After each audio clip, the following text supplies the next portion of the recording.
2 வருஷமா உலகம் முழுவதும் போர் நடந்துட்டு வருது அப்படின்னு நம்ம எல்லாருக்குமே தெரியும். ஆனா அந்த போர் இப்ப முடிவுக்கு வரப்போகுதுன்னு சொன்னா உங்களால நம்ப முடியுதா? ஆமாங்க, கடந்த 2 வருஷமா இஸ்ரேலுக்கும் காசாக்கும் போர் நடந்துட்டு வந்துச்சு.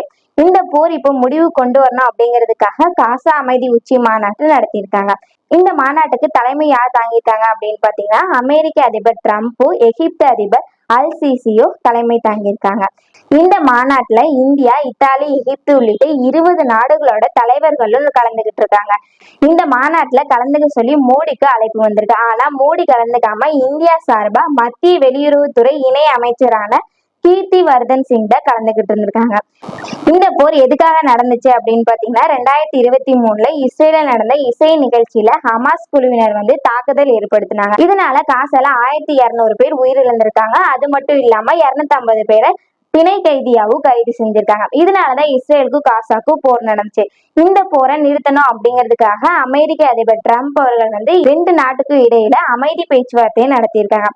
இந்த பேச்சுவார்த்தையில கடந்த 9ஆம் தேதி போரை நிறுத்துறதுக்கான ஒப்பந்தத்தையும் போட்டிருக்காங்க. இந்த மாநாட்டுல காசா அமைதி ஒப்பந்தத்தையும் சைன் பண்ணியிருக்காங்க. இந்த மாதிரி பயனுள்ள தகவலை தெரிஞ்சுக்கணும் அப்படின்னா மயிலிறகு அகாடமி சேனலை ஃபாலோ பண்ணிக்கோங்க.